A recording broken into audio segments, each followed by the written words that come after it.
Dünən izlədiyim sosial şəbəkə xəbərləri sırasında Bakıda tramvay nəqliyyatının bərpası barədə xəbər qarşıma çıxdı. Xəbər mənbəsi bunu Azərbaycan xalqını xoşbəxt edəcək yeni layihə kimi təqdim edirdi. Əliyev ailəsinin təşəbbüsü ilə siyasi mühacir kimi yaşadığım Fransada və qonşuluğumuzda olan digər Avropa ölkələrində də tramvay xidməti var. Hətta bu nəqliyyat simvolik sərhəd dayanacağı olan ölkələr arasında da işləyir və çox da rahatdır. Rahatlığı həm də ona görədir ki, bir sıra Avropa ölkələrində bu tramvay xidməti hətta pulsuzdur.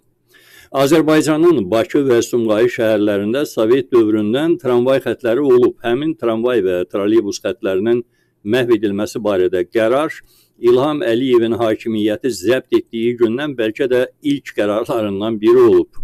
Paytaxtın görkəmini müasirləşdirmək və yollarını genişləndirmək səbəbilə alverçi vərdişli İlham Əliyev 2004-cü ildə bu xətlərin polad reyslərini, tramvay və trolleybusların özlərini metallom kimi Bakının polad əritmə zavodu vasitəsilə, mis naqillərini isə Türkiyənin mis zavodları vasitəsilə külli miqdarda nağd pula çevirmişdi. 2026-cı ildə isə Bakının tarixi tramvay xətlərini bərpa etmək nağılları işə salınıb. Əliyev ailəsinin 33 illik hakimiyyəti dövründə dövlət büdcəsi hesabına maliyyələşən təmir-tikinti layihələrinin hamısı eyni mərhələdən keçir.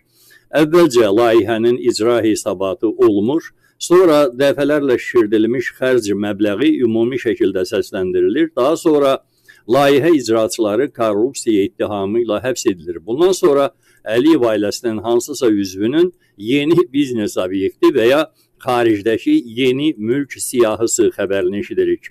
Xalq yalnız yerli mediada hər dəfə tezliklə filan yeni layihə olacaq kimi xəbərləri eşidir. Bu cür layihəni təsdiq edən dövlət orqanlarında isə tam fərqli xəbər səslənir. Şakaya pul lazımdır.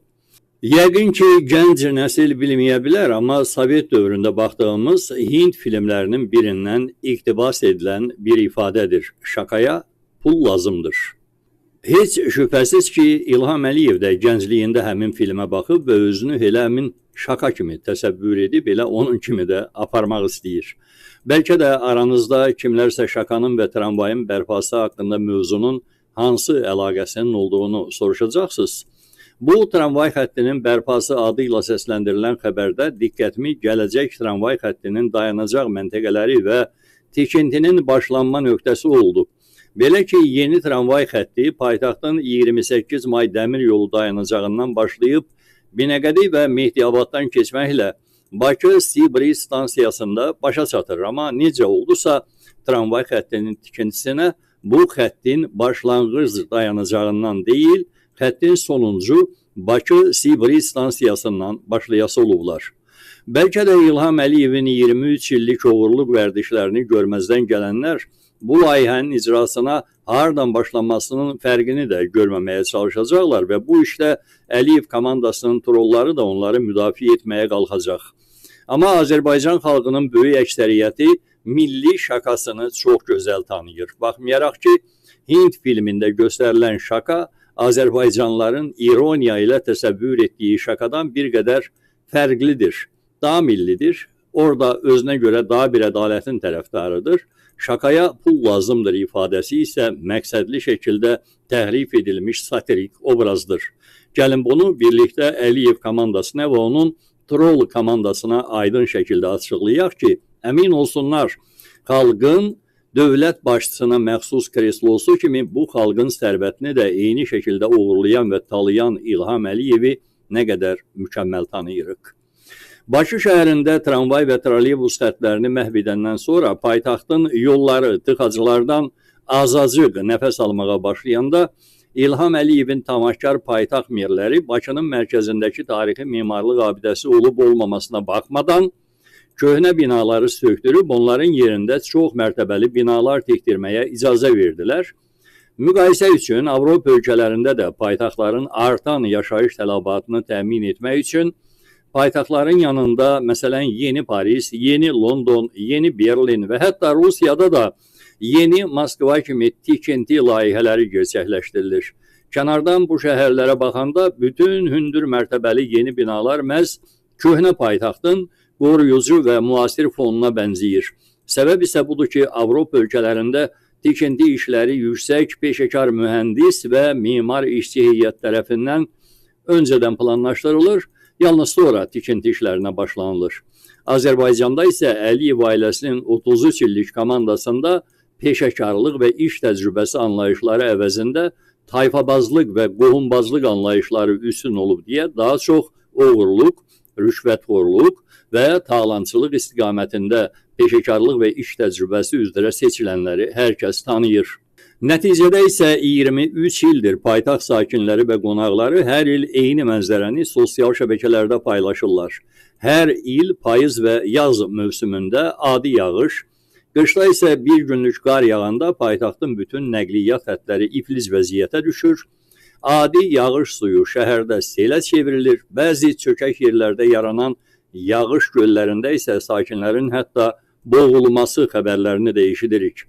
Məsuliyyətsizliyin utanmazlıq səviyyəsi o həddə çatıb ki, 2026-cı il iclasında İlham Əliyev paytaxt su və kanalizasiya xətlərinin yenilənməsi üçün yeni pul mənimsəmə tapşırığını verdi. Bunları xatırlatmaqda məqsədim odur ki, Bakının mərkəzi hissəsində həm İlham Əliyevin icazəsi ilə tikilmiş yeni çox mərtəbəli binalar səbəbindən mərkəzdəki yollarda avtoparklanma zolağına görə, həm də yeni şəhər daxili avtobus və olmayan velosiped zolaqları ayrıldığına görə şəhər sakinləri gündəlik uzun müddətli tıxacdan əziyyət çəkir. Yəni paytaxtın 28 may adlı mərkəzindən Binəqədi rayonu istiqamətində əlavə yeni tramvay xəttinin inşası hazırki yol tıxacı gərginliyini biraz da artırmaqdan başqa heç nə olmayacaq. Bunu çox gözəl anlayan Əliyevin hiyləgər komandası Bakı tramvayının bərpası adlı layihənin 28 may Binəqədi dayanacaqları arası xəttini bəlkə də heç zaman tikməyəcəklər. Layihə üzrə tikinti işlərinin Bakı-Sibrizdən başladılmasında məqsəd isə bu tramvay xəttinin elə orada başlayıb, orada da başa çatması ola bilər.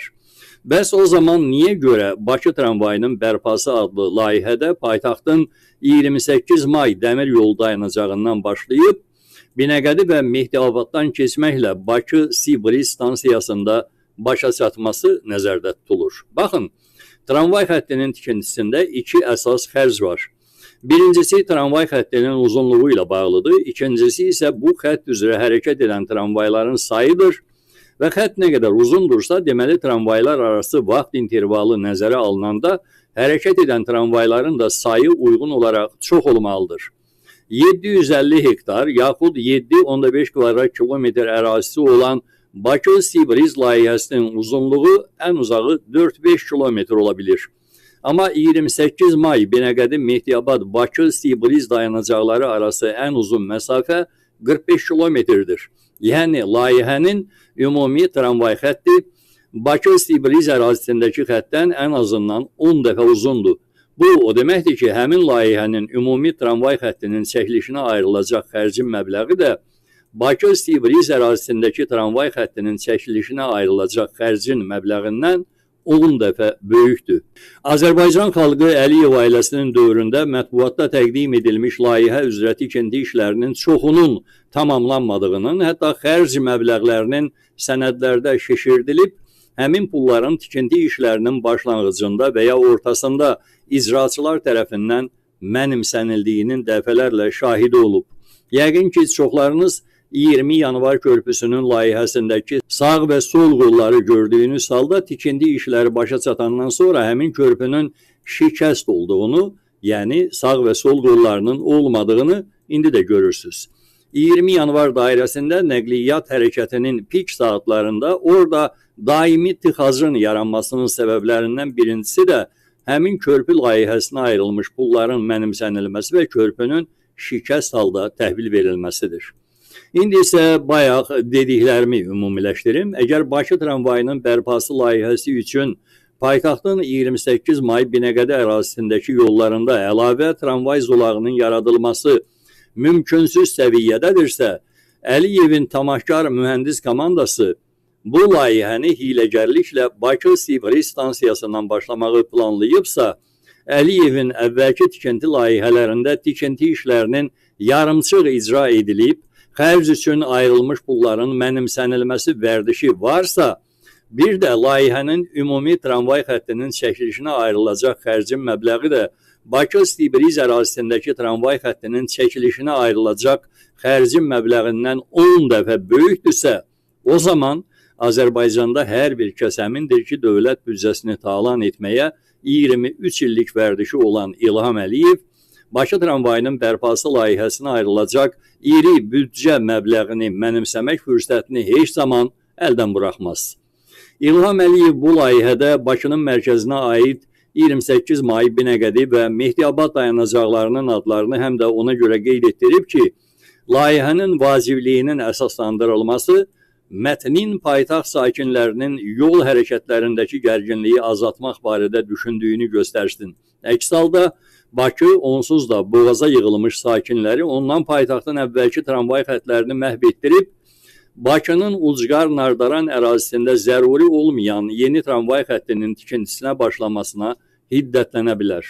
İndi hər birimizə aydın oldu ki, tramvay layihəsi Bakı sakinlərinin rahatlığı və Bakı şəhərinin tarixi estetikasını gözəlləşdirmək üçün deyil, İlham Əliyevin öz ailəsi üçün ayırdığı Bakı-Tibriz ərazisinin gözəlləşdirilməsi və bir də öz nəvələrinin rahatlığı üçün lazımdır.